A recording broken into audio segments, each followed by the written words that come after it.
This is the thing. Where's council time? Okay. Now that you've watered the plant, so to speak. You might need to talk to him tonight. Yep, I'm just waiting for him. Come on, housekeeping later. Bob's in a hurry. Bobby gets paid by the hour. All right. No kidding. Good evening, ladies and gentlemen, and welcome to the January 14th, 2014 meeting of the Town of Wareham Board of Selectmen and Sewer Commissioners. May we have the roll call, please? Present is Selectman Tropiano, Selectman Slavin, Selectman Titlebaum, Town Administrator Derek Sullivan, Town Council Richard Bowen. Okay, next announcement, please. Actually, well, announcements. I stole it from you. Patrick, any? I know, I'm all set. I have one. The Wareham Historical Society will be presenting on next week on Monday. Dean Rance, a practicing blacksmith, who will discuss his craft, tools, techniques, and restoration work. Bob White, Mr. White, who's coming this Thursday? Oh, hi, Guy.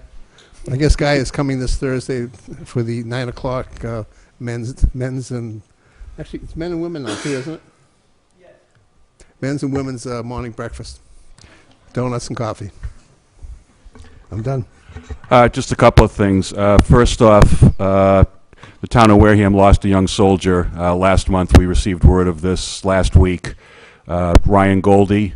I went to school with his father, George Goldie, and our condolences go out to Specialist Goldie's family. In memory of him, Governor Patrick had ordered flags to be flown at half-staff on Saturday. So if you saw flags at half-staff, that's for whom it was. I'd like to have a moment of silence, please, for Specialist Goldie.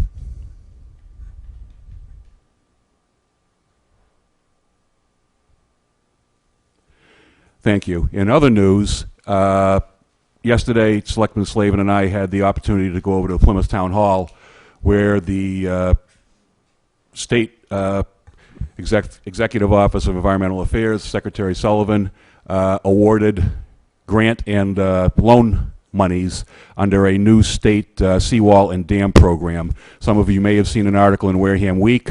This came as an announcement, I believe, from Senator Pacheco, who was the sponsor of this bill in the Senate. We actually did a little better than what Senator Pacheco said. What he described in his release was that we had received about $165,000 as a grant to repair the Parker Mills Dam, which is the dam on Elm Street right near the Tremont Nail Factory. What we also received was an additional opportunity to borrow at very low interest $835,000 from the state to go along with that cash grant. The total estimated project, I believe, is $1.2 million. What we're hopeful is that an article for town meeting can be prepared in time to utilize community preservation funds to pay off a loan if town meeting will authorize us to go ahead and get that. So this is an opportunity for the town to take care of a problem. It's an infrastructure problem for the road that goes over it. It's a safety problem for those who live downstream. So it's a chance to take care of this. So we'd like to thank Governor Patrick, Secretary Sullivan, Senator Pacheco, Representative Williams Gifford was involved in this. There's a representative from Marshfield named Jim Cantwell who was very instrumental and helpful in all of this. And beyond that, I'd like to thank Selectman Slavin. He's the one who went to the first seminar, I guess, if you will, that they were giving on these seawall and dam grant and loan applications. And initially the program only encompassed removal of dams. And he was the one who spoke up and said, hey, wait a minute, what about the dams that are difficult to remove but are in disrepair? And so the state adjusted their program accordingly. So you really have him to thank for the fact that we were selected. And just as another note, there were 14 grants and loans awarded out of 70 communities that applied. So we did pretty well on that one. Thank you.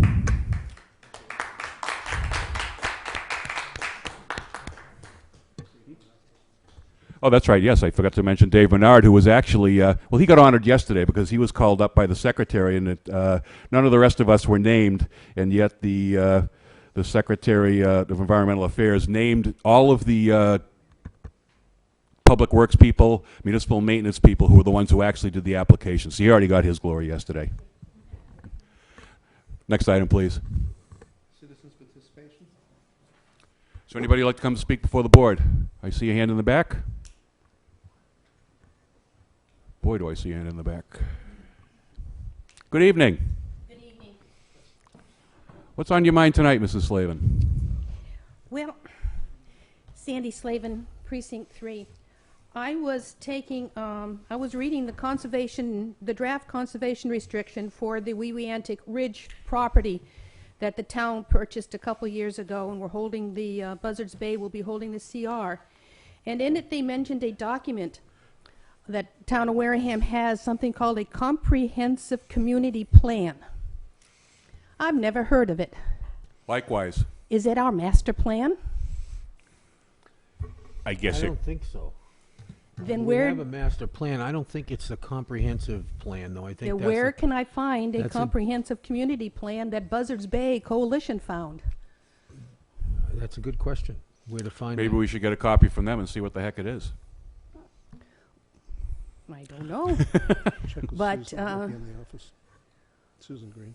We're Yeah, could being you check- asked to sign this conservation restriction at Conservation Commission meeting coming up, and I wanted to know what that one was. It mentioned the open space recreation We plan. should I know hunt that that down. one, Yep. but I never heard the other one. Maybe it's maybe they're just using a generic term of art to describe either the master plan or some other document. Yeah. I don't know. Master plan came to mind first, but I had never heard it under those terms. Yep. Yeah. You said that the Buzzards Bay Coalition has a copy?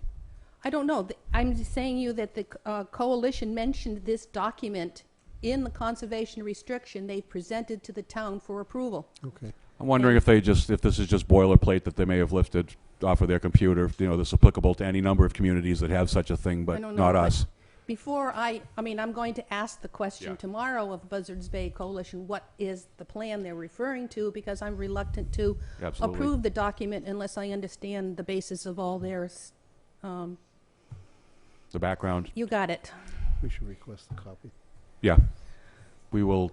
It might very well be the master plan, but that brings me up to my other topic, the master plan committee.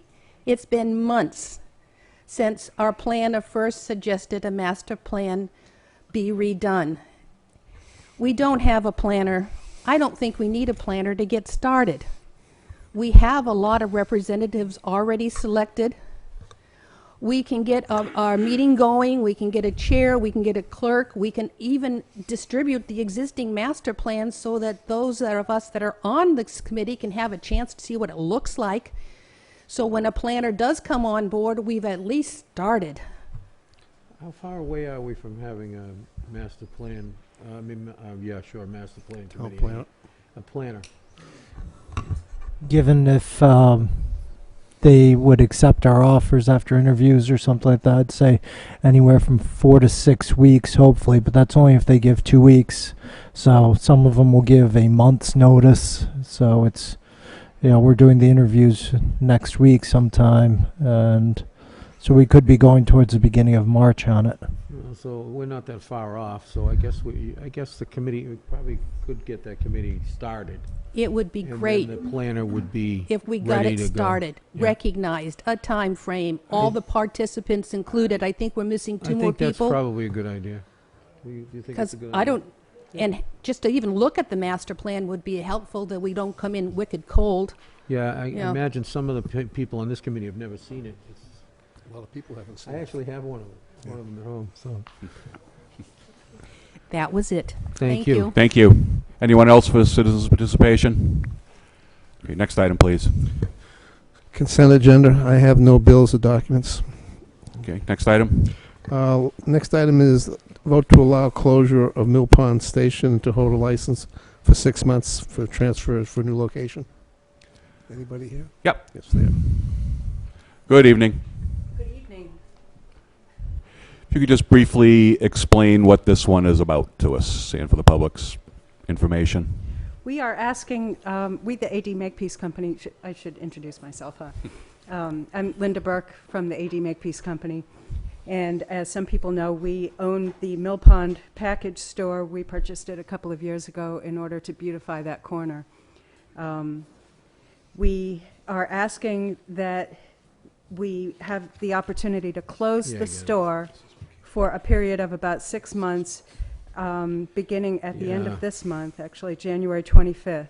I saw it in the, And we would ultimately be seeking the transfer of the license to the Rosebrook Place. We're in discussions with a couple of companies that would be interested in opening a higher-end wine and cheese shop at Rosebrook Place, and would like to be able to be marketing the property that we also own at 2569 Cranberry Highway. Questions from the board? yeah, I have a question. Why did you cease operations before you moved the license? That's the thing, the only thing that's sort of, usually what happens is they run the operation, they keep it going, then at some point they ask for a transfer, they move the property to another location, or they transfer it to somebody else, but usually it happens sort of ongoing. Now, I mean, there are 2 licenses which you guys have in that park now Right. that were slated for the park that are still there, that at this point aren't being used. Hopefully, the hotel will be built soon and there'll be some operation there. But now this one will be held up for 6 months as well. And, it just seems like, why did you cease operations at this point?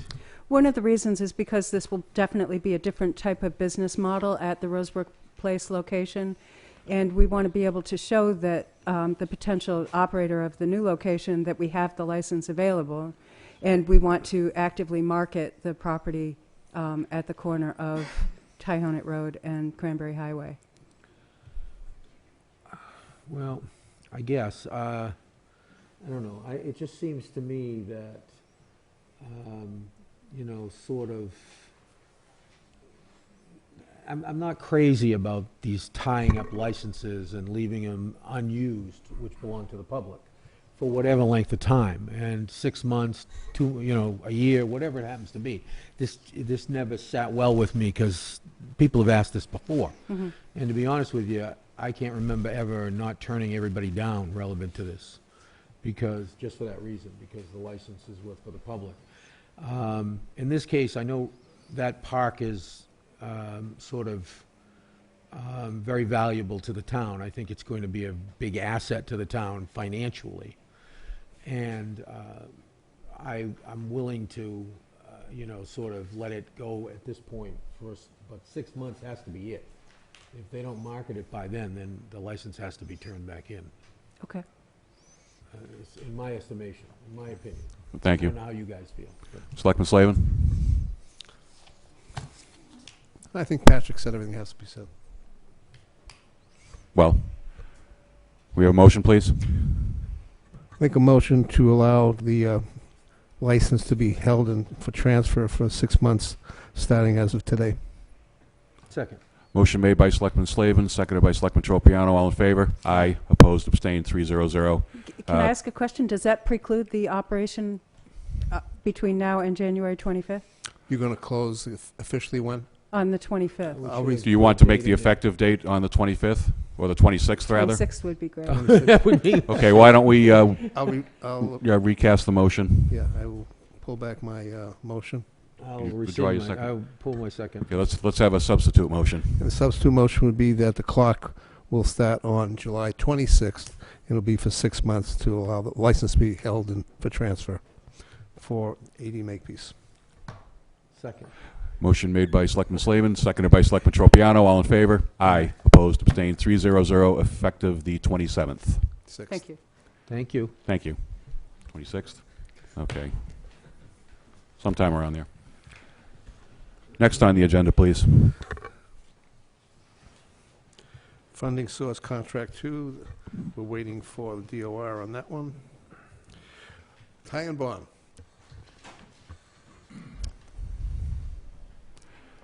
Good evening. Good evening. Excuse the informality. It's okay. He's got a bow tie. It doesn't matter. Okay. Thank you. My name is Mike Schrader from Ty and Bond. And Can you take the You gotta microphone? hold that. Yeah, you've got to, the microphone, you have to keep it fairly close. It's, You might want to pick it right up yeah, hold it right by the base and hold walk it around with right it. like that. They don't work out here, as you can see. Okay, There you go. that good. Perfect. Could somebody kill one of the banks of lights in the back of the room, please? So it'll show up better on the television. Thank you. All right, so we're here tonight to talk about the rate study that has been underway and present our the work to date. Talk a little bit about the purpose of a rate study and what goes into that. So the project goals, the goal of a rate study, of any rate study, is to really help the town make an informed decision relative to what should the base of the sewer rate be. And in this case, that's going to be EDUs or gallons, and we'll talk about that. And what should the rate itself be? What should that numeric value be? And that, I understand has come about because there was some, discussion that people wanted fair and equitable rates, and there was some discussion about whether or not the current one was. So when you're looking at rate making, as they call it, the first goal, and it's important that everybody understand that really the overall picture is you look at all of the money it costs to operate this utility, and the town operates its wastewater utility, thinking of it as collectively as the collection system and the treatment plant and all its various parts, as what they call an enterprise fund. So what that means is that you operate it as, it's a part of the town, it's town-owned property, but you operate it separately, almost as a business, separate from the tax rolls and the general fund. It has its own budget and its own revenues. So the first goal, or the goals of the setting the rates, is to ensure that the utility has enough money and that they have enough revenue to operate the utility. They've got to pay the day-to-day bills, and we'll talk about that a little bit. Maintain all the facilities in order, so they've got upkeep and regular maintenance. Replace and upgrade equipment as required, which is capital expenditures. And repay debt. And the last two really go together is what you call a sustainable model. You want that this can go in perpetuity, and it's always taking care of itself. So when people think about the rates, what kind of expenses do they cover? They cover direct and indirect costs at the plant and, throughout this whole system, which includes payroll and benefits. They've got staff that work there, and they have, associated costs with that. Electricity, the wastewater plant is probably the biggest user of electricity in the town, maybe second to the hospital, but it's generally one of the bigger ones. Utilities, they pay gas, they have pump stations and all that, and it takes chemicals to treat wastewater as well. So that's about 59% of the total cost. The rest is capital. It's the debt service and capital outlay. It's continually, I always think of treatment plants as sort of old houses, even if they're not old. Something's, by the time you do the windows, the roof needs fixed, and by the time you're done, it all needs done again.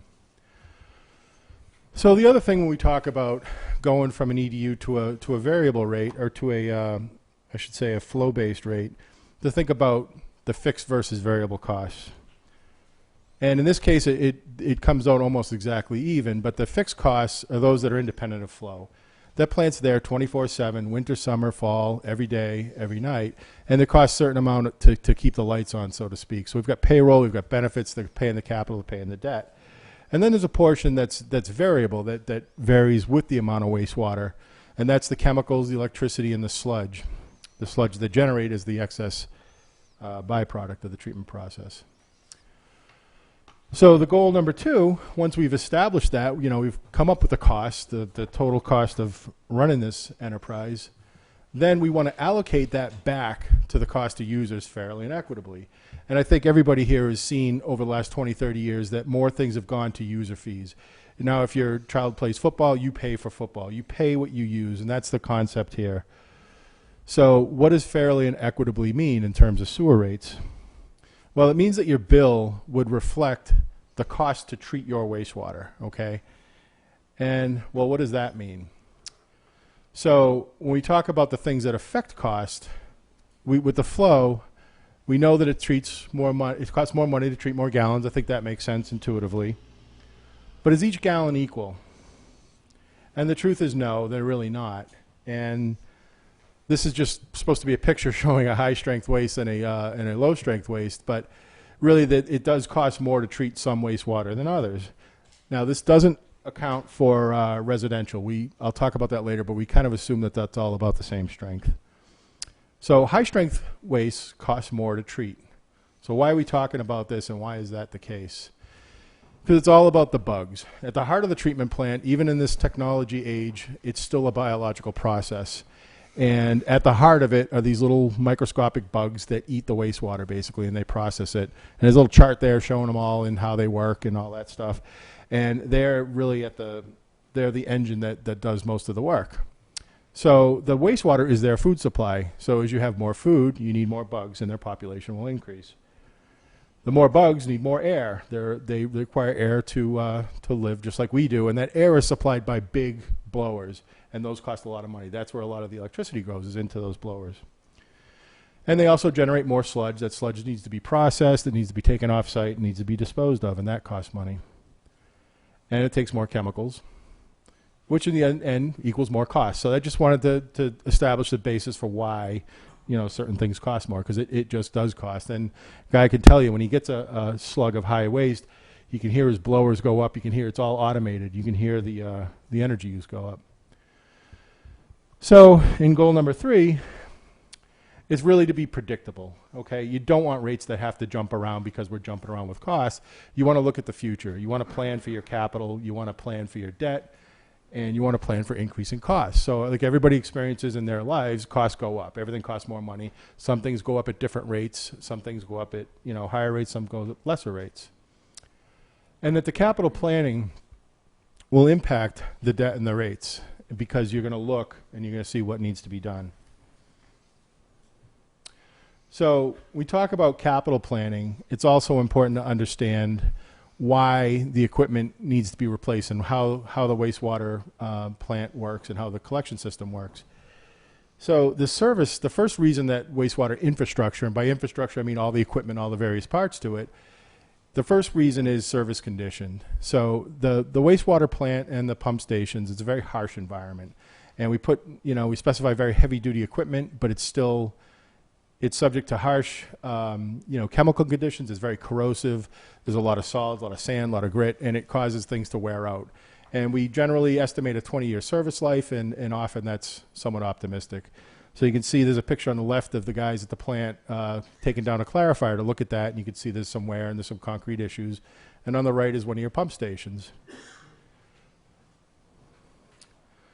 So other reasons that they get replaced is obsolescence. So equipment design changes over time, and we're not talking about the new iPhone 5 to replace the iPhone 4. This is things that are generally associated either with significant increases in efficiency or safety. People moving away from gas chlorine to liquid chlorine, that kind of thing. New requirements, new permit requirements. The plan is designed specifically to meet the permit that it has now. And if a permit changes, plant designs often change. That was the case when the plant was upgraded 10 years ago, was to meet a very specific permit, the new nitrogen limit. And then the last reason that equipment is replaced is because of just flat out failure. And failure is always more expensive than a planned replacement. These are 2 pictures in town. One is the sewer collapse, and the other one is a sinkhole caused by a sewer collapse. And what happens when you have failure like this is it costs you the most because it's done on the spur of the moment. You don't get to advertise, you don't get to bid, you don't get competition. You're forced to deal with it on the spot, and you're also forced to deal with mitigation of things that wouldn't have happened if you had planned for it, like wastewater backups.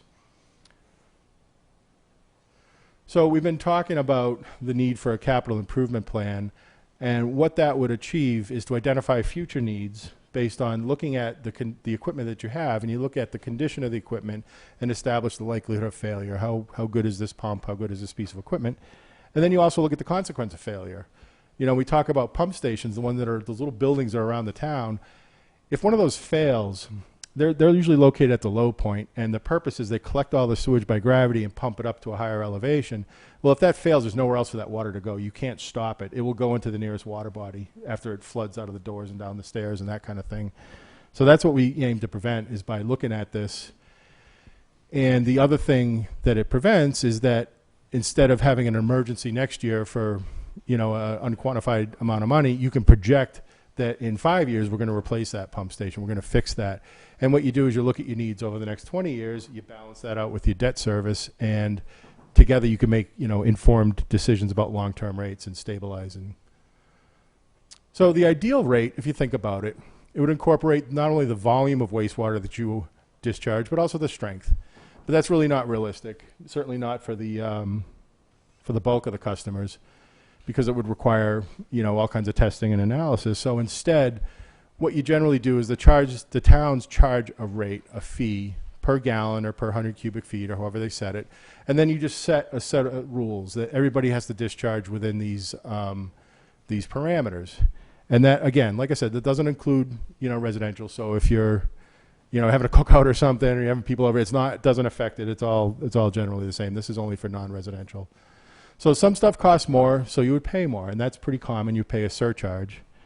And then other stuff is just toxic, and you just can't discharge it at all. And if you remember, the bugs, well, they're living creatures. So if you put toxics down there, they die, and things get ugly at the treatment plant for a while. So how does this compare to what you're doing now? So right now, Wareham's using the EDU, the equivalent dwelling unit. And my guess would be is that this came into place when they were doing their first facilities plan, because that's a unit, that's a way that engineers use to calculate the amount of wastewater projections. So if we were looking at an unsewered part of town that was mixed zoning with, commercial, industrial, and residential, we would use the equivalent dwelling units to figure out how much capacity might come out of that. And what that is it's all based around the single dwelling unit.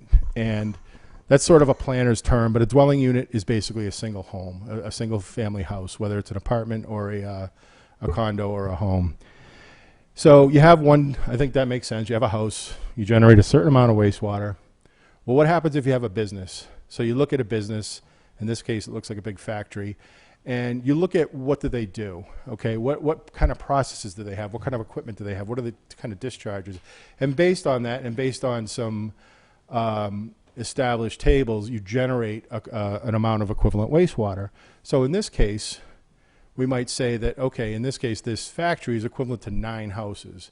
So if one house pays $100, that guy pays $900. And that's sort of the EDU basis. Like everything else, there's pros and cons. The pros, it's pretty convenient. It's simple, it's not a difficult calculation. It's steady revenue rather. You know what it's going to be. It's not going to vary with flow. It's not going to change. The cons are, it may not be equitable. And equitable, to me, really means fair. And why it's not fair is that some of those basis for EDUs can be old. And some of them, may go back dozens of years and decades even for how they were attributed. And things change over time. People use less water now. Some industries start to change. You could have an industry that is classified at 9 EDUs, and 2 years later they stop discharging and they start manifesting and barreling all their waste, but he still fits that category. So it's sort of stiff, and it doesn't necessarily reflect changes. And it can be hard to defend for those very reasons. So the alternative is to look at a flow-based rate structure. And under that, each user is billed for the sewage discharge using water as a surrogate measurement.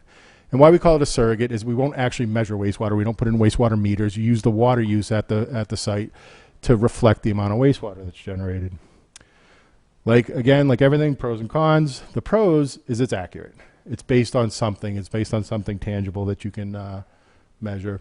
Pretty fair and equitable. There's some variations in policy decisions to go with that. The cons in this case is increased complexity and added parties. And by that I mean Wareham, as you know, has 2 water districts. They're both independent from the town, and they're both independent from each other. And right now, while I understand they have good working relationships with the town, there's not an actual connection. So to go to a billing rate this way, we would have to get data from them in a compatible format and, have some understandings about different policies and how data is acquired. Not insurmountable, but just something up front that's going to need to be dealt with. And then also still, the high strength waste issue is currently not addressed, and that's just something, again, policy that should be addressed so that it makes it more fair. And again, the concept of fairness is that all the cost over all the gallons. So if one person's discharging very high strength waste, basically the other people are helping pay for that because they're spreading it over unfairly. And also, the other thing to talk about is that when you go to flow and a lot of towns have oversized treatment plants because of this, you're susceptible to a loss of big users. And you're also susceptible to vagaries of weather and water usage. So if you look at it, and I'll talk a little bit about data, that, you know, a lot of clients that we have plants that are at half capacity because the industry's moved out of the country and things happen and, you know, flows go away. Again, I don't think it's a big deal for Wareham, but it's just something to understand. So everybody's always interested in what other people do. So one of the things that Ty and Bond does is we do a rate study every year, and we put out a questionnaire, and people send in information, they answer the questionnaire, and they get a copy of the study. Wareham is one of them. So it covers 202 towns out of the 351. I'm not sure how many have sewer, but you know, we get a pretty good penetration. So I looked at the data from that, and there's basically the 4 categories it falls under is flat rate, which a flat rate means it's $1 per gallon basis, no matter what. It just stays that, you know, if you use 10 times it, you pay 10 times the rate. An ascending rate means it's kind of like water use, where you would pay more as you use more water. A flat fee, as opposed to a flat rate, is what Wareham has now. Everybody pays the same rate based on something, and then there's a very small amount of other. So 56% of the state uses, or of our respondents, use a flat rate. 32% of them are using an ascending rate. 11% use a flat fee, like Wareham does, and then there's a little sliver that do something else. So what have we done to date in Wareham? So the first step in this is data gathering. We gathered lots of data, and there's some of that data there on my desk. And we went to the water plant. We got the expenses for the last 3 years, budgets actual, and revenues as well. We got the debt schedule, looked at the next 20 years of debt, operating costs. From the water systems, we got water usage and / their customer lists, and we got annual statistical reports that show how the water changes year to year, so we can understand how that's been varying. So when we look at Wareham, if you look at going to using water base, you have to understand, well, who's got what. So for that model to work, you have to have water and sewer. So you have 2 different water departments. So what we did, we looked at how many different customers have water and sewer, and to do that, we looked at lists, lots of lists. And we made some maps, and this is what we found.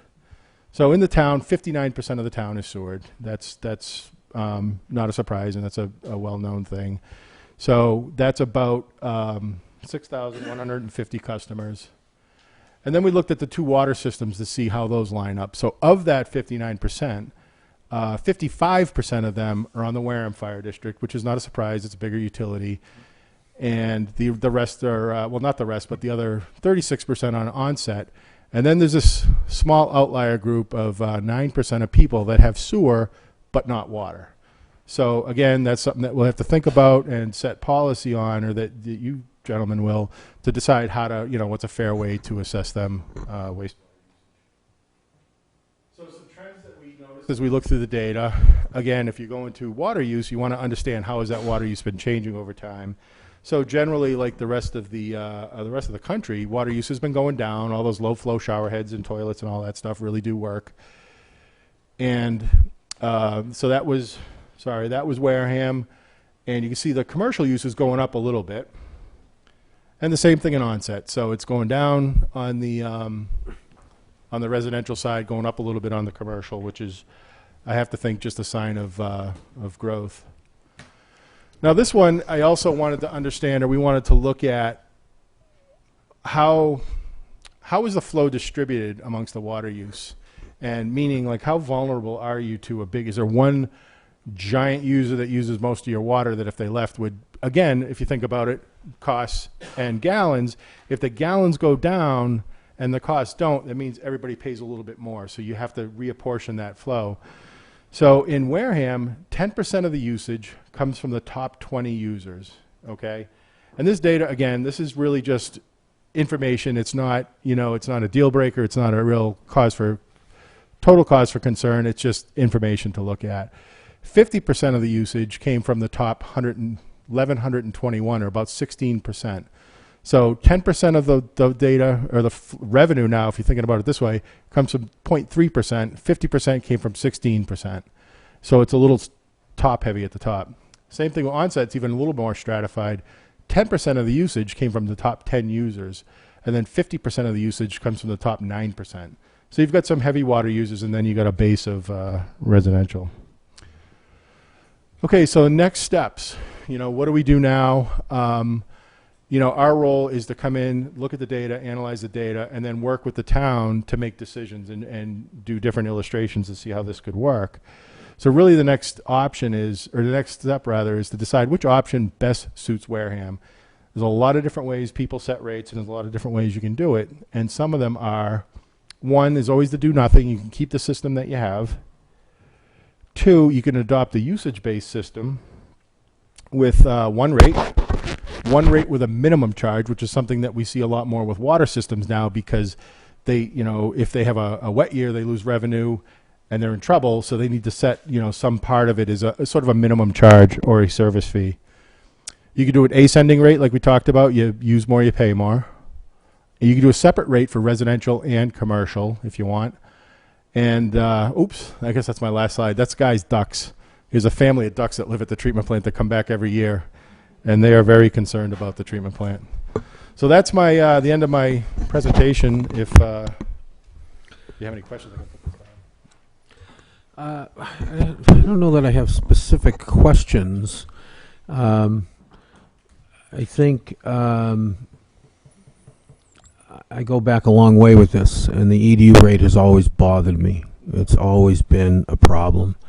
Right now, the way we've decided to go out there and reapportion some of the EDU rates is a catastrophe for some businesses and some people. And I think, to me, that we should have a minimum rate like they do with the water and then charge by the flow. And once upon a time, it wasn't as feasible as it is now. The systems that they all have are more compatible with ours. They weren't before we were, the computer systems were crazy, although we've always billed their taxes on our bills. So we do their taxes for them anyway. So we've been doing it for them for years. And so they're just going to have to, help us. And they really want to do it. They really want to help us. I mean, I've talked to them about it, and I think others have, and they really want to do it for us. I mean, we've done it for them. They want to do it for us. There's a lot of cooperation right now between the districts and everybody. And I want to see more equity in this system, and EDUs are not equitable. And the only issue, of course, is those people that are on well water is sort of we're going to have to come up with sort of a special something for that particular portion. I'm guessing that those wells at some point will turn over ultimately and be town water ultimately. I know recently somebody I know was on really right in one of our central developments. Still was on a well, but his well collapsed recently and he had to switch over. So, these things are slowly turning over and it's going to happen anyway. But I really want to see more equity in this, and I think that's probably the best way to go, in my opinion. Thank you. Selectman Slavin? I think the next step really is to look at the different options and projected costs, on the same basis as far as the total gross longevity, forgot to light them up. And just see what we have, so we have the different options, so we can look at them a little clearer, so we get a better idea of what the impact's going to be. Absolutely. I think that workshops are going to be required to look at, and it's a pretty dynamic process, so you can actually see impacts almost live as we do it. Yeah, I imagine with people on wells, we're probably going to have to come up with some system of measuring the water flow out of the well into the house, and there'll be investment. The town will actually have to invest some money into this project Pay a meter, as well. put a meter in. It's not, So. Well, there's a small number of those, and we could put in flow meters if we had to. In those particular houses, there's so few of them Yep. in actuality. Yeah, but we could do And that. that would sort of alleviate that issue for us. Yep. It would make it fair. Yeah, it would make it fair. I mean, still have the same system, basically. correct. So that would be my thought for the next step along the way here. Yeah. Really, this is I think, you know, us sitting up here dealing with the sewer issues, I don't want to go so far as to say this is second nature to us, but I think that we have a sort of a root understanding of what sewer is, what it does. If you asked us to put this presentation together, I think we could have included some of the same things. It would have been a jumbled mess. We don't have the expertise of, I'll call him Professor Poop here, to do this. But nonetheless, It's Mr. Poop. Mr. Poop. Well, we'll make you Dr. Poop. How's that sound? But in any event, this is not something that's going to be decided overnight. Certainly, there was nowhere near the body of information presented at this point, deliberately, I will add, because this was sort of, imagine this as an academic exercise. This was Professor Poop's first lecture to his freshman Sewer 101 class. Eventually, what will happen as we go forward is we will get more information, more data. Correct. We will be able to make some comparisons from year to year. From there, we will migrate to comparisons between different systems and perhaps of billing and perhaps comparative analysis of what those would look like year to year, because it's going to take getting down into that level of information in order to make the decision. And as Selectman Slavin suggested, as you suggested, I think the best format for that is workshops going forward. Trying to have you come in here and deliver that volume of information in a 10, 15, 20-minute window during one of our regular meetings. Correct. It's not going to work out. People aren't going to be really ask questions. This isn't done in a hearing format where the workshop can be more informal, can be longer, and can be devoted to a single issue. So that's what we're going to do going forward. I just want to point out one thing in the presentation that everybody should realize, that only 11% of the towns are actually using the system we're using. Correct. Everybody has gone away from that system. Mhm. Everybody started with that if they had districts or problems with Right. water and so on. But only 11%, that's a very small amount. So it's obvious something we need to deal with. Yeah, and the other thing to understand is that, you know, large sewer enterprises like the Mass Water Resources Authority, regardless of what system we use, if you look at what they pay for bills up there, which average about $1,600 per household, depending on what they use Right. for flow and everything else, between sewer and water, actually in Wareham, notwithstanding the complaints that we get about separate districts and separate from town and this, that, and the other thing, the delivery of those services here is substantially cheaper. Now, we had to build a $20 million treatment plant. We didn't have to build a $20 billion treatment plant, so that's a big part of it. But nonetheless, what we're trying to do, I think, is to look at this, see what's equitable, see if there's a reason to change, and if there is a reason to change, understand what happens if we do change, what's good about it, what's potentially bad about it, and what approach is the best to adopt. So, going forward, we'll be working with you closely and with the public as well. We will notice a workshop meeting, I think, probably within the week. We'll schedule it with you, Great. and we'll go from there. Look forward to it. Thank you very much. Thank you. I feel like I won something. Well, you get to leave. I don't know if You that's did. what you won. That's going to stick.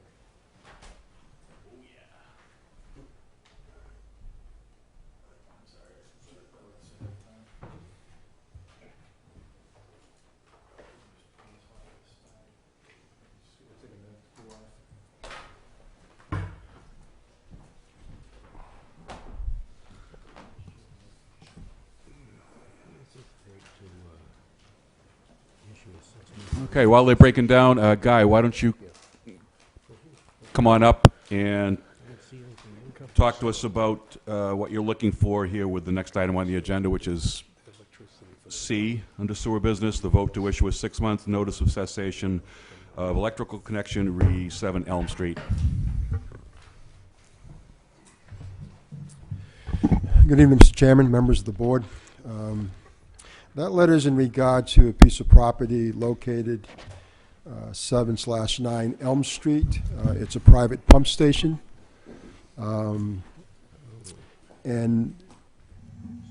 a brief history is that's the Tremont Nail Factory. It was one particular property, one huge property, and there was pump stations on both sides, and it was a joint agreement between, a joint venture between the Tremont Nail Factory and the diner, and they built this tremendous treatment facility, if you will, this pump station.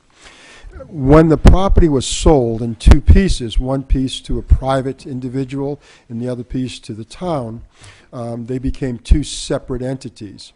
And the connection to power that, when it was originally built, was powered by Tremont Nail. So we have electrical wire running from the building on the town property, which at that time was Tremont Nail, running across the street to the pump station. That's what powers it up. We also have a backup generator that also supplies power to that pump station. When it was sold, and I believe it was 2001 is when that property was actually sold to the owner, at that time no provision was made. So he just continued on. The town maintained that pump station, town paid all electrical costs, and that's the way it was. In 2010, we discovered that something was wrong. At that point, we notified him that being his pump station, he became responsible to maintain it and to pay the bills going forward. We sent him a bill for what he was owed to that point, and he's been paying the bill, electrical bill. We send it to him monthly. He sends it in to the light company. What I'm asking is that we send a letter to the gentleman or to the property and simply state that this is their pump station and the town is no longer going to be the supply of electricity, and we're asking him to disconnect from the town and to connect to the grid or NSTAR or whoever provides electricity to him. Selectman Topiano? I think we have, do we still have a problem here, though? Isn't the diner connected through that pump station? The diner goes to the pump station, absolutely. So what's the problem here? I mean, we had this where the guy blocked the entranceway, if I remember correctly. You're absolutely correct. With concrete, if I'm not mistaken. Oh, yeah, I have the pictures, absolutely. So that the diner couldn't flow to the system because there was some disagreement between the diner and him and so on and so forth. And it seems to me that there has to be a better solution here for everybody. I don't know exactly what you're referring to, where you're going with it, but let me say this to you. We supply power to that pump station. Right. If we have a power surge and it blows those pumps, we repair them because it's our power supply. Right. If he has no power, we pump that pump station, and we have to make sure he gets power somehow because we're the owner of we supply power to him. Right. And so being a private facility, my opinion, my humble opinion, is that the town should not be responsible for that pump station, and we are. So it's his pump station, so maybe the best solution would be to him to connect it directly to the grid.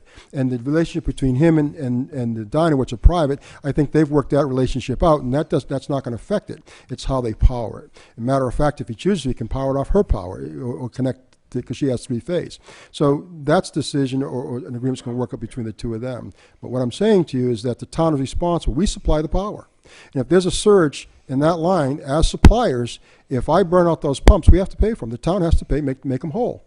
And all I'm suggesting is that he should be made whole, or the town shouldn't make him whole. He should connect to as any other private home in this. I mean, it'd be nice if the town was paying, if you could connect to the town, or any other business connect to the town, and that's what we have here.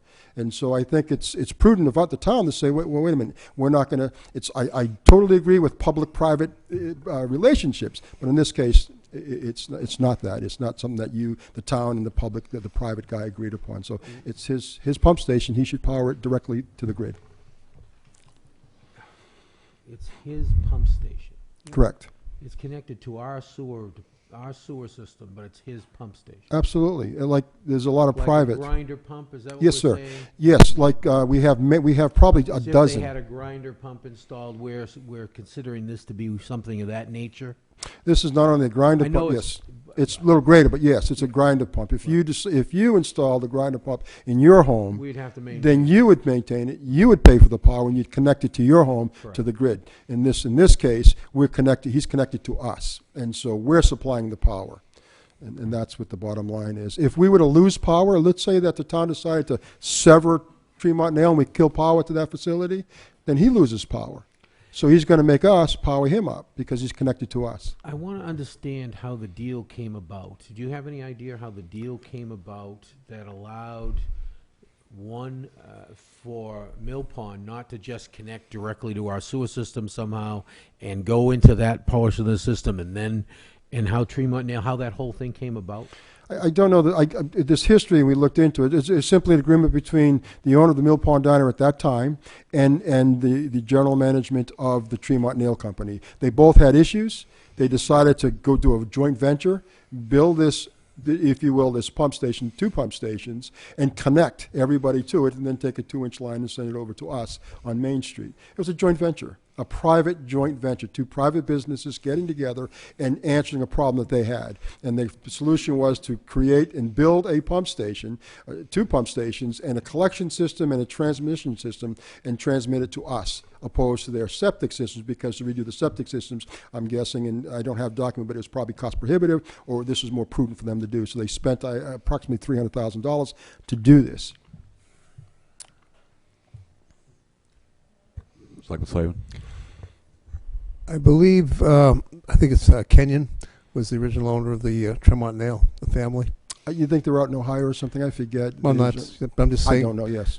When this was done, I went and looked up a little bit of it. I believe what happened was he decided to go ahead and put this project together, and because he owned everything at that point. So when they did it, they put the pump station on the other side of the street. And it didn't matter about the power coming, because it was in the white building, actually, is where the power comes from, which is the old office building of Tremont Nail. And of course, the way it's set up, at any time that could fail, it's an old system, etc. But we're responsible because this happened. But this was there, and basically it got inherited when the properties got sold, you said.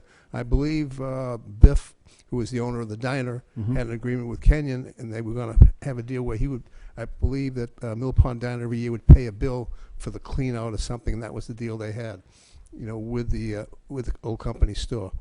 And for some reason, that deal is somehow has fallen apart. Some issues, I believe there's some money owed, but I believe there's also still money owed to the town from the old company store. Is that all paid now? It hasn't been paid, and So as we of this still have- meeting, we still have an outstanding quite a debt. bit of money. I think it was $12,000. $12,000, Might be yes. more now.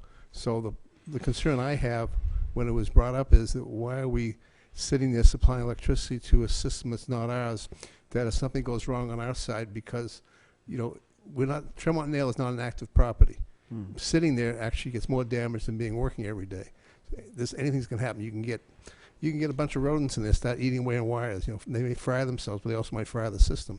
We then become liable, and I don't think the town wants to be in a position of having a lawsuit from one company, private company, to the town because we're doing someone a favor. There's no reason they can't go ahead and hook the power and they need to have done. But there's an agreement between those 2 individuals, and that's not, the town can't be involved with that part of it. I agree. We need to be involved with the idea that we're not a power transmitting company. It just doesn't work, especially when we have outstanding bills and we have a possible large liability. Because not only, if the power goes down, not only is it the company store, but then we have an issue with Mill Pond Diner. Correct, and as it is now, we're responsible. We responded to the last incident when it was shut down. We responded. We have to make it whole. We have to make it right, and that's the responsibility of the town, and we're paying for that. And so because it's a private business and there's no agreement, I think it would be prudent to disconnect. I don't see any reason that a 6-month time frame is a reasonable period of time to convert over and just have the electric company come in or work off Mill Pond's power and switch over to, it's more than a grinder pump, Patrick. It's a duplex system. I've been there, yeah. I've seen it, Down the I've hole been there. there, I know exactly what Yeah. it is. But that's 2 that's- chambers, that was duplex, that was the original. manholes, yeah. That was the original deal. They put it together themselves. The person who owned Tremont Nail decided, I'm going to do this. He spent all the money. He made the agreement. It was no problem at all. Made an agreement with the owner of the diner, and they've been working up quite well for a long time. Then all of a sudden it fell apart. Well, in actuality, the town kind of became a party to this in some manner or another when they bought the property, because there was some kind of an agreement with the property at the time, obviously. I think council needs to just come up and give us a little insight here you would. into the potential issues that could develop. I mean, we bought the property, and now I don't know what we bought it, we had to know that this was going on when we bought it. I'm not so sure we did, and I'm not so That's sure a we pretty did. big leap of That's the- faith. Yes, Yeah. that's because it was discovered, it was done in You know what? 2001 when they sold to him. I don't know the year we purchased it, but it was a discovery that, wait a minute, what's going on here? So the town, if the town knew, then they totally ignored it. So to your point, if you said they know, then they may have probably ignored it. Because if you know it, then you make a decision at that point in time to make a several relationship. Well, exactly, but that's why I need council's, Yeah. council's input here. Attorney Bowen, what That's say you? exactly why I need it. Thank you, Mr. Chairman, members of the board. I know, just for the record, Selectman Tropiano, Mr. Sullivan, and I went out and viewed the site. In fact, viewed inside the pump station with everything that connotes. So I think we know the facility pretty well, probably better than we want to. Except for the stuff the car was sitting on top of. Yeah, there were some unusual issues associated with our visit. But we were out there, and my recollection is we were out there not responding because we felt that we had some legal obligation to Mr. Assad or the Mill Pond. We were out there responding to a public health issue where a public dining facility had lost its septage. I mean, it was a big problem, and that's why we were out It was there. in the basement. It- It was literally going into the basement. Yeah, it was a health problem, and we were on the spot to respond to that issue. Now, the issue is, we went back at the time and looked for documents that memorialize the agreements between the parties, and frankly, we didn't find anything. Didn't find anything between the town and Mr. Assad, or the town and Biff or his wife, the current operator. It seemed, from what we could discover, that a lot of this happened in the old-fashioned way, around the Cracker Barrel and with a handshake. So the documentation was pretty scarce. So, I'm not ready to commit to the idea that when we acquired the property, we knew that we were taking this on. I haven't been able to find anything that says that. Now, one advantage, if as a policy matter you decide to issue this letter, one advantage of the 6-month period is that we're not saying, shut down tomorrow. If Mr. Assad or anyone else has some document that shows an agreement between the town of Wareham and themselves where we continue to provide electricity, well, certainly the 6-month period will be more than enough time for that document to see the light of day. We haven't seen it. Maybe somebody has it in their back pocket somewhere, but we're giving them plenty of time to produce such a document if it exists. So we're trying to, the suggested approach is one of prudence, one that gives the parties who need the electricity enough time to make their own private arrangements. The policy issue that you have right now is, I think, as several of the speakers have already stated, it's our power that's coming into that thing, and really the question is, do you want to continue to be a source of electricity for a private entity? There may be good reasons for it. I leave that as a policy discussion, but as your attorney, I can tell you that there are a lot of liabilities that flow along with that, and I would hate, since we don't, we're not in that building every day, we're not checking the circuit boards every day, I certainly wouldn't want Mr. Assad or the Mill Pond Diner to be, to suffer as a result of the fact that we're not in there the way Tremont Nail was. And it's probably appropriate for them to take the steps that they need to protect themselves. Thank you. Any other questions? Nope. Just briefly, I agree with that synopsis, and I do, we're not a municipal power company. We should, when we find that we are through misadventure, mishap, or misunderstanding, I think we need to terminate that relationship, but to do so fairly and to allow the folks from whom we are disconnecting to have sufficient time to relocate their power source, and I think this accomplishes that. So with that in mind, if there's no further discussion, give a motion, please. Make a motion that we notify the property owner at 7 Elm Street that we will be terminating power effective July 1st, 2014. Second. Motion made by Selectman Slavin, seconded by Selectman Tropiano. All in favor? Aye. Opposed, abstained, 300.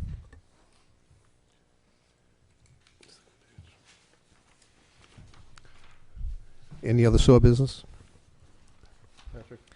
No, we talked about what else I have, and we're going to deal with it in an agenda item later, so. Yeah, I think we're all set. Thank Okay. you for your lengthy participation tonight. Thank you, appreciate it. Mr. Chairman? Yes.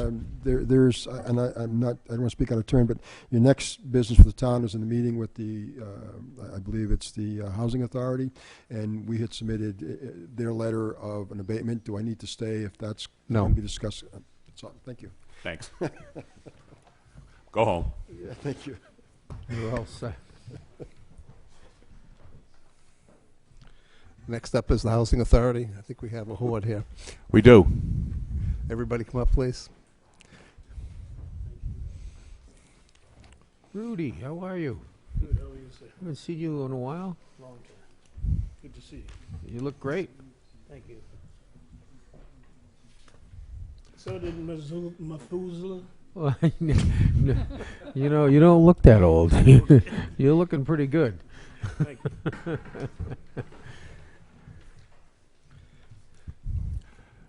Good evening. Good evening to you.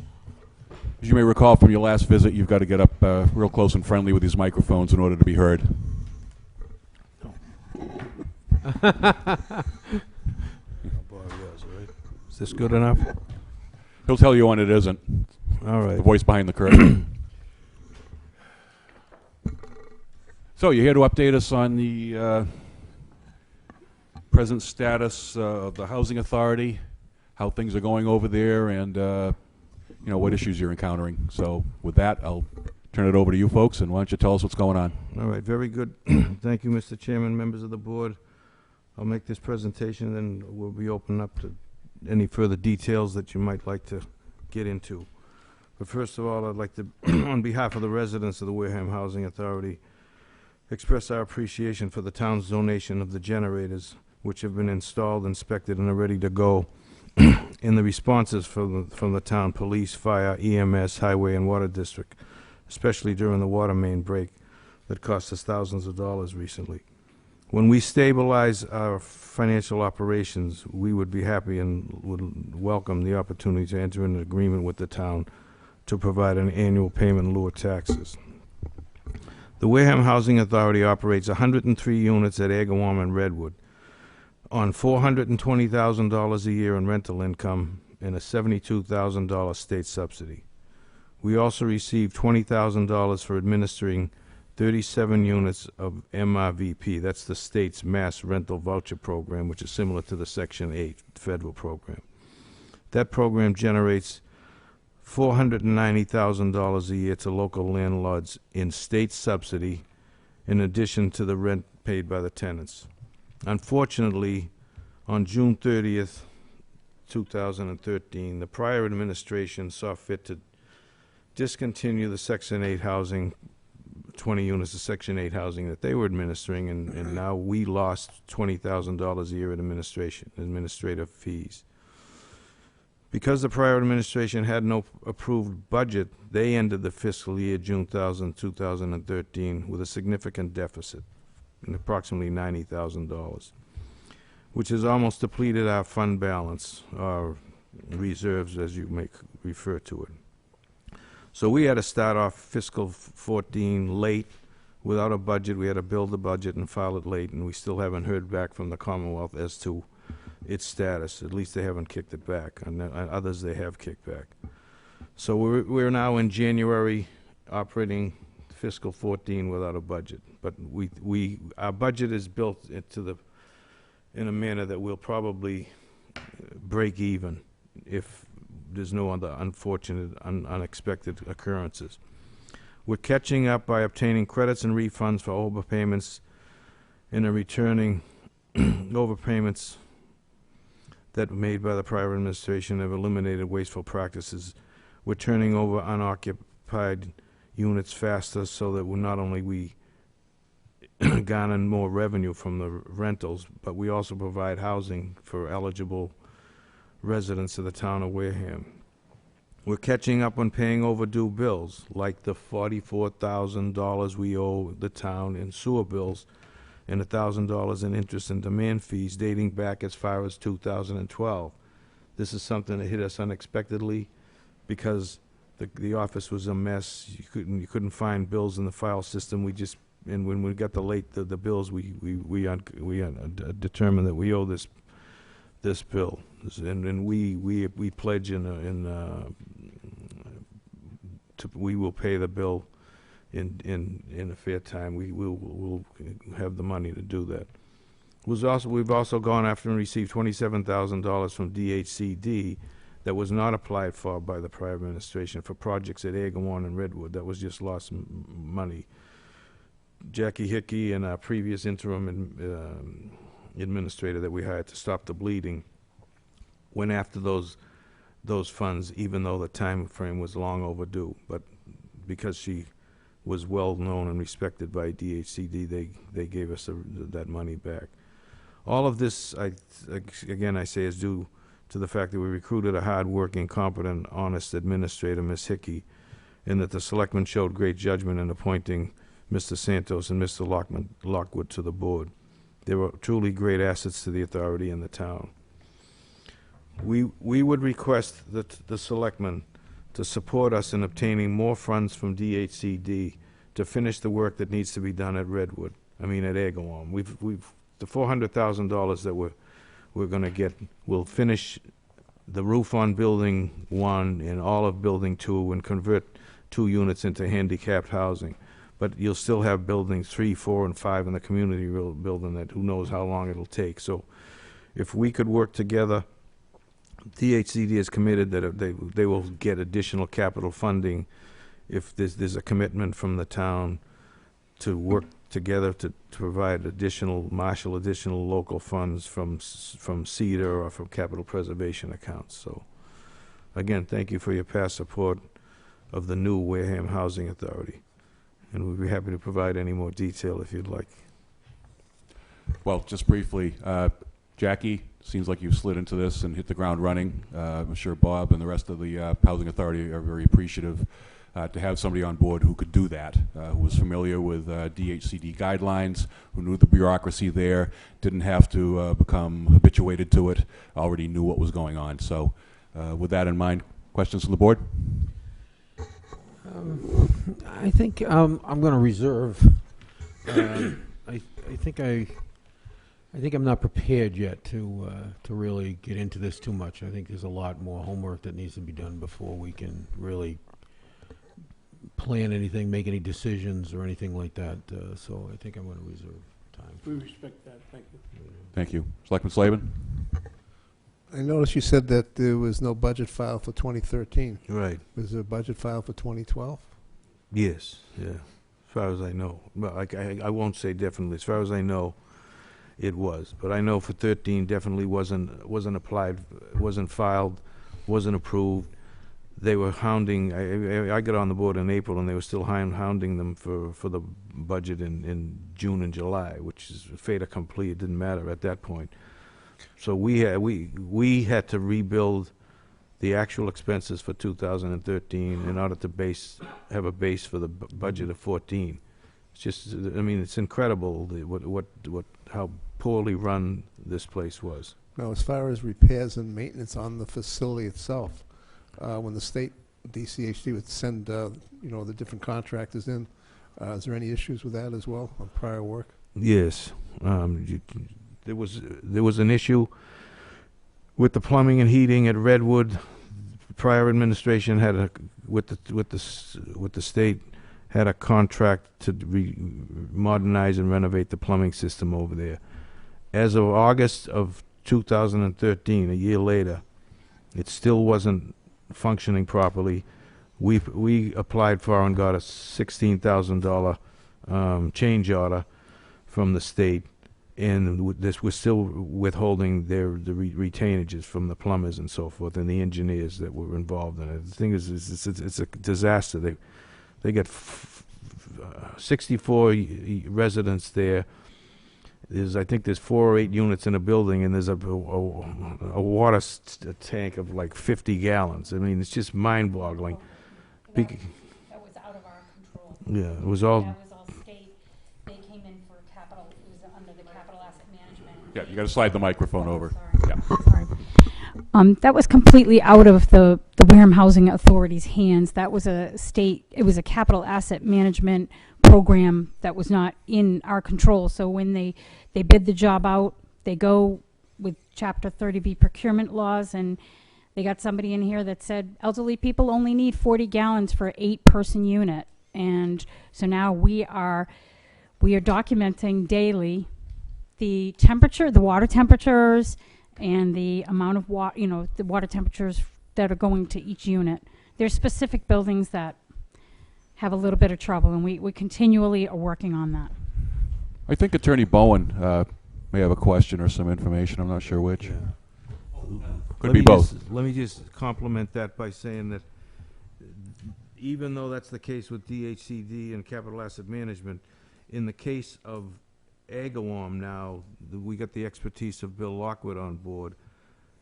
When they renovated Building 1, they did the siding, they didn't do the roof. Then they went back and took parts of the siding off and pumped in insulation. Now the roof is in desperate need of repair. Mr. Hernandez is here, and he can explain it better than I, because he's lived through it. But now, because of the expertise with Mr. Lockwood, we're fighting and pushing back, and we had a visit with the architects. They came on board, they came on site. We insisted they were going to do Building 5 because it was cheaper and easier for them to incorporate the 2 handicapped units. We insisted and reversed them in their decision because Building number 2 is more seriously impacted, is more in state of decay. We're going to do Building 2 completely, roof, siding, and then going to go back and do a roof on Building 1. So that leaves us 3, 4, and 5 in the community building, and that's why we don't want to wait another 12, 10 years to do the one building every 2 years. Oh, thank you, Mr. Chairman. I know we've got a lot of procurement and grant and other expertise on the board. And this may be something you've already thought about taking a look at, but on some of these contracts where there's been some substandard performance, apart from warranties, it might be worth pulling the performance bonds and that may or may not be in place. And if they are in place, which they should be, go ahead and file a claim with the surety company for the substandard work. Usually even just a letter to a surety company for one of these bondholders really makes the contractor sit up and take notice. So you'd probably get some quick action there. Yeah. That was all I was No, thank you. That's much Thank you for that. appreciated.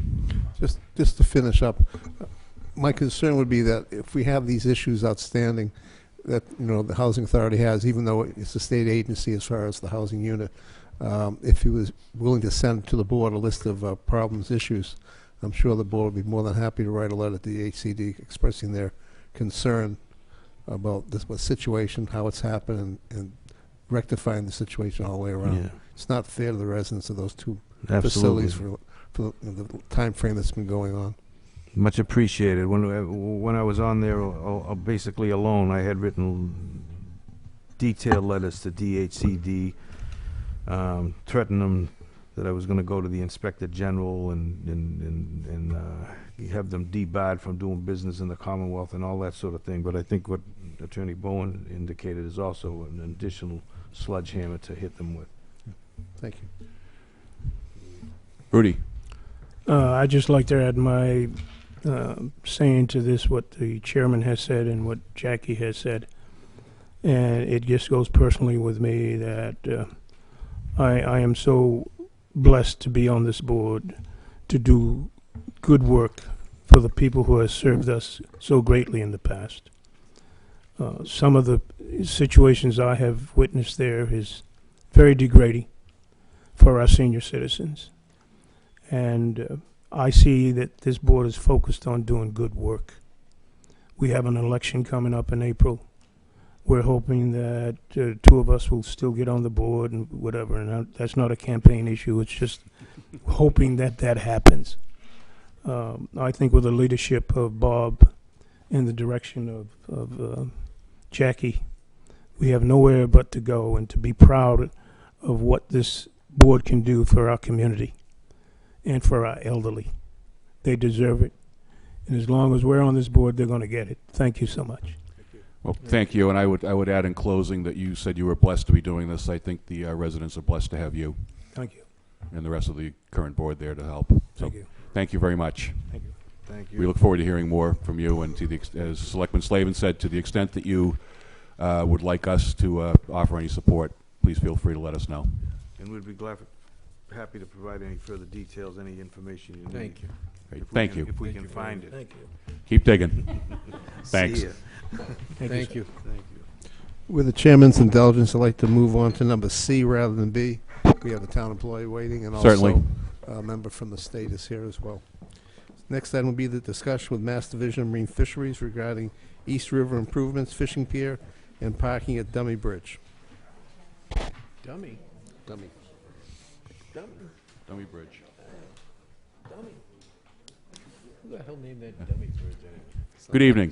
Good evening. Thank you for your patience and indulgence.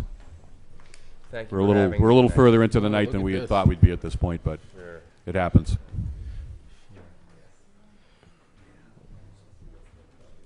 Well, first of all, I'd like to introduce myself, if that's Absolutely. go from here. The floor is yours. Go right ahead.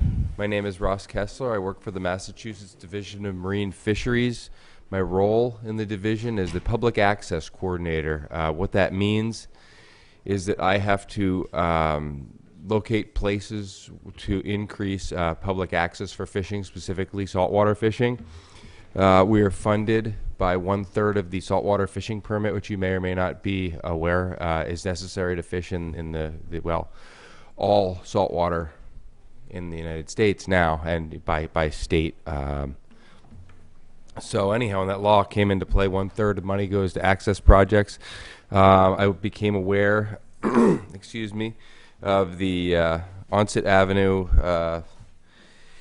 East River, I guess, area by a guy named Doug Cameron, who works for Fishing and Boating Access, and he says this is an area that's used with quite a bit of frequency. Gets a lot of spring fishing, probably fall fishing, and it's also used as a what I call a car top launch for non-motorized vessels mainly, and it's a little tired. It could use a little bit of upgrading. It's not in horrible shape. But this is a project that we would like to get on our list of projects that we're working on, and all these things seem to take years, so we need to start moving now and building a database of projects, and I'd like yours to be part of it. What I designed and handed to you is certainly not set in stone. It's a set of ideas of things that could happen there. As you can tell, I'm not an engineer. But anyhow, at pie in the sky, I see, first of all, and I think this has to happen, is that the parking area should be improved and paved, or an approved paving should be there, whether it be impervious or whatever the engineers deem appropriate for that area. Second of all, I'd like to improve the launch and limit the car launch area to a place so all launching that takes place is done in a way that kind of keeps it in a confined area, and then potentially add a fish pier with a handicapped accessible walkway to it on the existing bridge abutment. And like I said, this was just my idea and a couple other people putting their heads together and coming up with concepts. What would be required of the town would be the day-to-day upkeep. You would need to, as you have done in many instances, sign a land management agreement that Fishing and Boating Access provides. You did this for your fishing pier. You've done this for your state boat ramp. What this essentially means is that we pay for it. We pay for any future upgrades that need to go on to it. You guys can charge for the use of a facility, but you can't make money on it. You can pay for things like rubbish removal or general upkeep, or if you ever have a person working there, it could cover their time. And I just wanted to bring this project to your guys' attention and see if there's approval for such a thing. I think that covers what I got. Well, thank you for your information. He's Harbor Master Buckminster, if you could just elaborate on it from your perspective as the person who will obviously be responsible for the maintenance here and for paying for the upkeep. They wouldn't be paying for the, or, I mean, if you guys have to send someone by there and you're not charging for it, that would be in just part of his group's Right. cost, I guess. Yeah, Mr. Kessler and myself toured the area, and we did look into it, and I thought it was a prime time to be able to look at this area, especially where the funds are coming in from the state, and they're looking at Wareham to enhance it, so I do feel it's a win-win for us.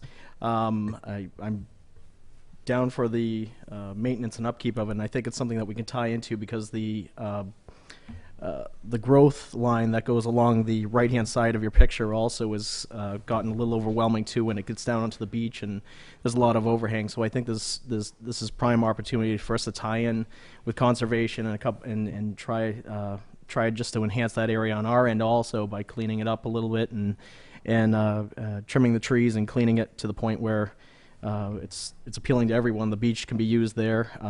It is frequented.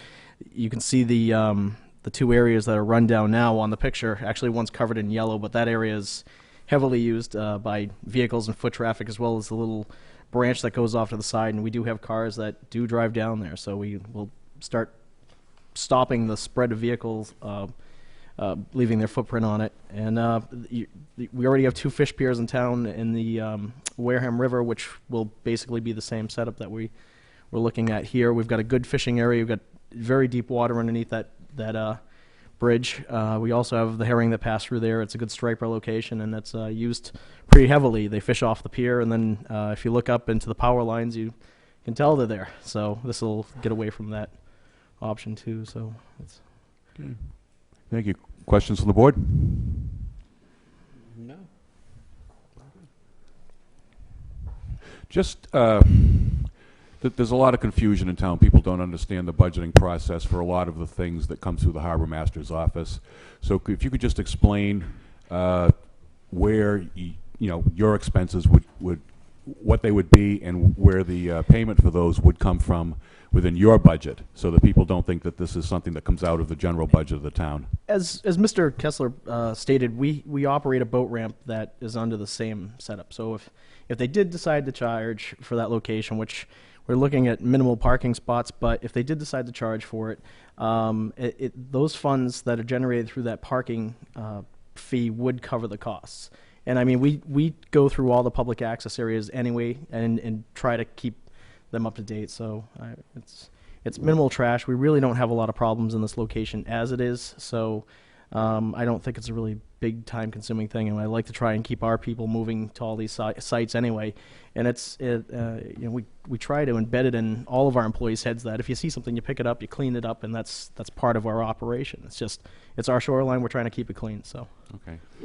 How big of a boat, when this is completed, how big of a boat could one launch there? as he's described, it's car top. You're looking at canoes, kayaks, rowboats, things of that Right. nature. You're not going to, we do have a boat ramp in town that would be used for the bigger stuff, but this isn't. We certainly This do. doesn't allow a trailer to come down. There are a lot of rocks in that area where you see it come down.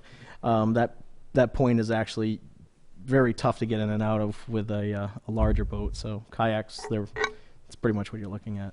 That's actually probably a good idea for us we're trying to push all these different areas also for kayak launch sites, and I think it's a good designation point to push the green initiative. Okay. Well, thank you. I guess what you're here for tonight is to look for a consensus on the board. A general sense of approval. This is not in the nature of a public hearing, but I'll hear your question and then we'll decide as to whether we're going to get into it. No, this is not in the nature of a public hearing. It's just noticed as a discussion. It was not noticed as a public hearing. Yes, absolutely. Yeah. You can email me. I have a couple of cards here. I'll give you one on the way out. Be available through the minutes of this meeting. Should be out all week or so later for this. Yes, perhaps you could give this gentleman a copy of the picture here that would show him what the scope of the project is so he can review it on your way out. Thank you. Quick question. Anything that you decided you would have to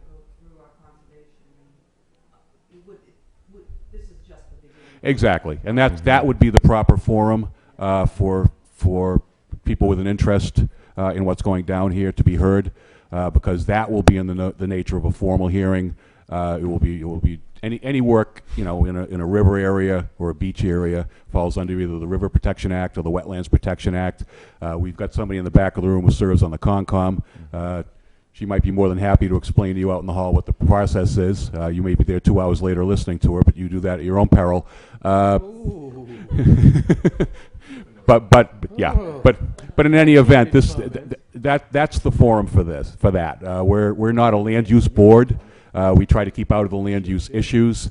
They are a land use board, and that's what they hear. So.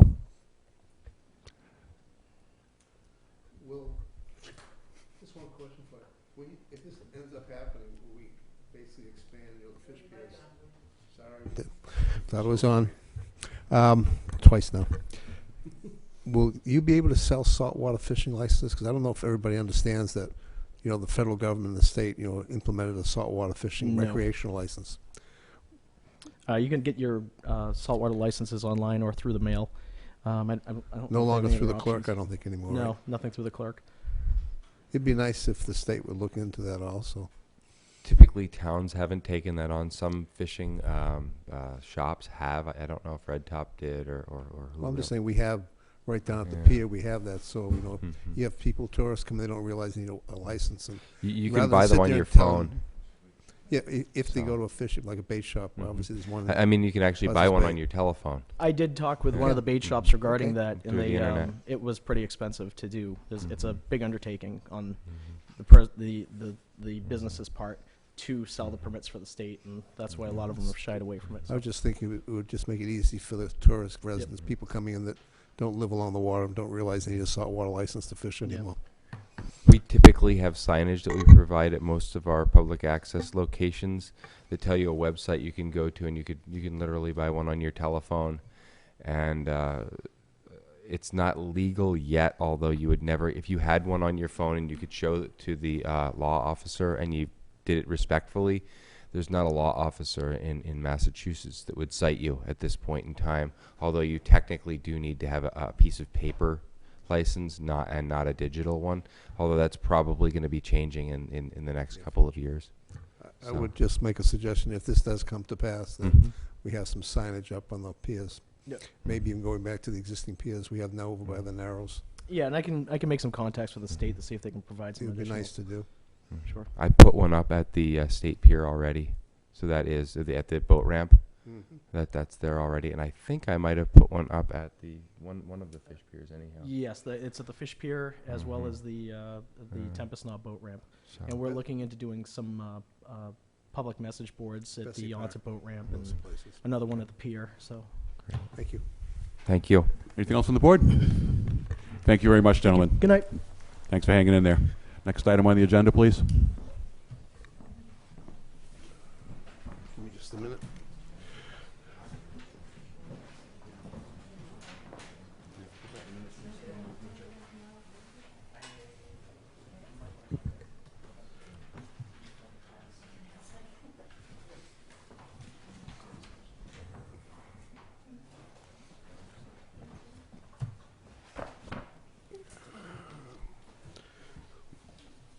Next item is the Cedar Block grant, I believe that we have to sign.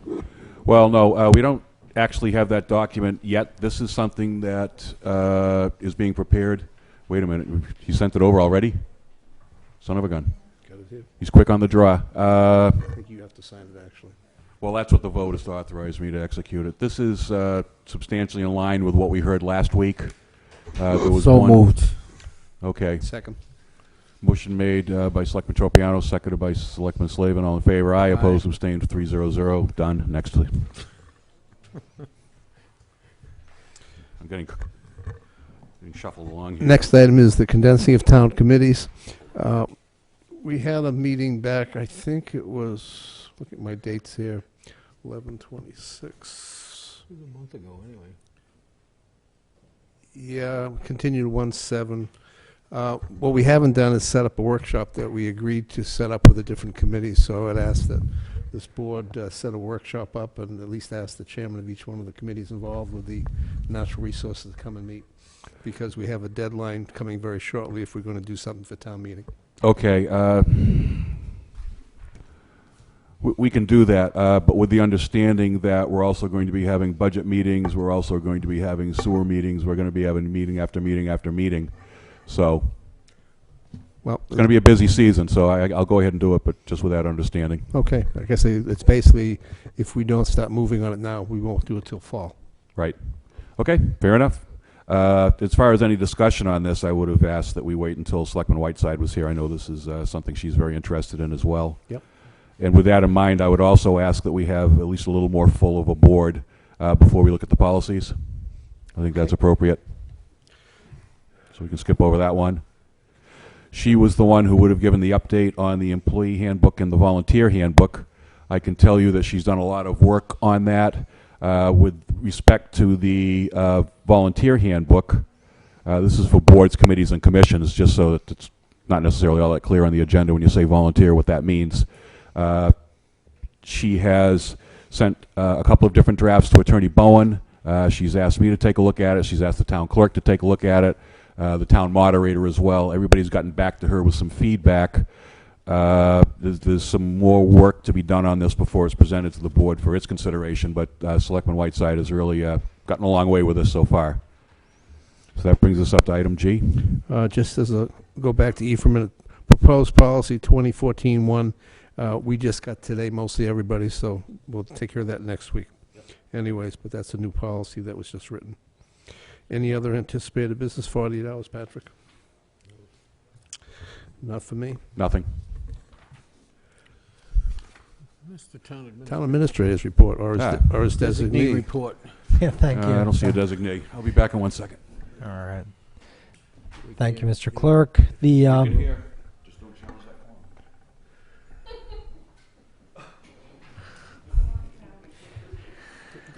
The update that I'll provide is this Thursday, January 16th, from 4:30 to 6 p.m. The Red Sox World Series trophy will be in this room, available for the general public to come, see it, and take pictures with it. So it's a very nice thing to have to come to the town. The seniors actually wrote a letter requesting it coming to the town, so we appreciate their efforts, and I know that you call her Miss Baseball, Selectman Whiteside had helped getting this accomplished, so we appreciate their help in getting the trophy to the town. It was here last time, too. Last time they had toured every single community, Yeah. but they're not doing that this time. It's old news now, apparently, winning World Series. Yeah, But you win 3 in a decade, I guess that's what they do. let's hope it continues. It's never old news to me. Next week, what I would, I'm hoping for a full board, and I'd like to present just a brief PowerPoint update on the budgets and such. On the 23rd, again, we will be having the all-day Finance Committee hearings, but next week we have by charter I believe the hearing of the school budget, and they're going to do it as an evening hearing. My understanding is that that's just for the school budget to have their public hearing. I think it's this Wednesday. Is it this Wednesday or is Yeah, it? 15th. This Wednesday, excuse me, I apologize. So tomorrow night. So I think it would be prudent to have a true update, maybe do a brief PowerPoint just to show everybody what new revenues are coming in, where the expenses lie, and what the delta is for that. We received an update from Powers and Sullivan. They are still working on the management letter. And also, in working on the financial statements, they've also been working on the free cash submissions and the updates as requested by the Department of Revenue. We heard from the Department of Revenue today that they're getting closer on free cash certification, and they requested some additional documentation today. That would be the main updates for this week. And I apologize. I guess my head flew to another week. Tomorrow is that meeting. So Is that it? I would try and make some small talk until we get the Okay. chair Are we good? back. Did you succeed? Yes. Please. Liaison report, Patrick. I have several reports. I'll be very quick. Had a meeting today, a workshop meeting on the TDR. We're moving along Still working on the sending, receiving units, and also the objectives of what the town is looking for the TDR. I met actually this afternoon with Sandy Conity from Serped, and she, with Attorney Witten, have been working on the basic TDR, waiting for us to fill in a couple voids, which is the sending receiving areas. So I will be forwarding that information off to everybody at the workshop. Planning board met last night. They have one issue that came up. We have, I believe it's Bashant Way and Lynn Road for street acceptance. And the issue that we have to resolve is that the planning board has to come back to this board with a recommendation within 30 days, whether the street, sidewalk, stormwater, et cetera, everything is up to the current code and everything in order for this board to go ahead and vote to put it on the town warrant to accept the street. Normally they hire or have an engineer do the thing, because normally someone should have the engineering certificate in order to do that. We in prior used to use municipal maintenance, but there's been a question whether or not it's the correct way to do it. So with the freeze that we have as far as expenditures, we have no money in the budget, of course, to hire an engineer right now. So we'll need to resolve that. But going forward, we can have Attorney Bowen weigh in possibly next week or so. It's not on the agenda. I would suggest that we talk about possibly adding that particular cost to the, basically whoever owns the actual street, whether it's the homeowners association, whether it's an individual or a developer, because that cost normally would be borne by the applicant. Yeah, my understanding is in the past we've had the developers and such have paid for this study. I just think that right now, if I'm not mistaken, it could be that the form that we provide does not specify that at all. That's the issue. I've asked Attorney Bowen to come up. You can address your, I believe he's in a position to address your question right here and now. There's nothing wrong with us gathering it by way of information. We're not acting upon anything, so he can speak to it. It's a little touchy. So I'd say as long as you're not going to deliberate on my comments. No. Yeah, I'm familiar with the issue. A couple different thoughts. Number one, if the planning board feels that it needs more information to make a recommendation to you within the time allowed, it is within its rights to make a request of the petitioners to ask that they provide either the funding or the engineering know-how needed to answer their concerns. Because the flip side of the coin is if the planning board can't make a recommendation on it, they're going to report back to you in a negative way, which is sort of a predicate for you taking negative action on the request, and then there's nothing town meeting could do with it. So it's probably in the petitioner's best interest to work with the planning board. The other thing is whether municipal maintenance could participate in the recommendation process. There's nothing in the statute that, I know we have our checklist and our guideline, but it's just a guide. There's nothing in the statute that would prohibit municipal maintenance if there are persons qualified to assist the planning board from making the recommendations or providing the assistance that the planning board needs. That would be perfectly legal. The real question is, would the planning board be comfortable with the expertise that was being provided? If the answer is yes, then I think that's your solution. So you can do that. The planning board can certainly reach out to the petitioners and ask for their assistance in helping them reach a conclusion. And certainly by way of our updating our guideline, I think there's nothing wrong with adding some language to the effect that if there are costs to be borne, that they'll be borne by the petitioners. Thank you. I just asked we put this on a subsequent agenda. That's Yeah, all. as a policy issue, yes, because Okay. it's something that needs to be addressed and voted by the board. Okay, to continue, I met last Thursday with the Onset Fire and Water District, talking about ourselves, the town, the Wareham Fire and Water District, and the Onset Fire and Water District, sitting down and discussing possible synergies of services, sharing of certain potential areas itself, sharing of some basic things like dispatch, etc. These are just things we threw out. There's nothing specific really. So they basically also agreed that they would like to sit down and talk. So all three parties have agreed. The first meeting that we'll have just to sit down will be this Thursday over at the Onset Fire Station on the second floor.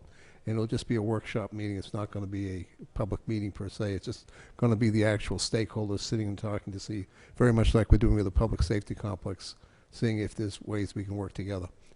The end result is to save money for all three municipalities. And the last piece I have is we've been working on the town meeting dates for a charter article. I have the basic paperwork put together, and Attorney Bowen and I will sit down probably this Wednesday or Thursday and hammer that out. And I believe we have an agenda item for the 21st to talk about that as well. Yeah, that's already on a draft agenda to revisit the the charter changes the board might like to see. It's enough for me tonight. That's enough from you anyway. Thank you. Anything else? Motion to adjourn. Motion made by Selectman Slavin, seconded by Selectman Tropiano. All in favor? Aye. Opposed? Abstained? 3-0-0. Thank you. Good night.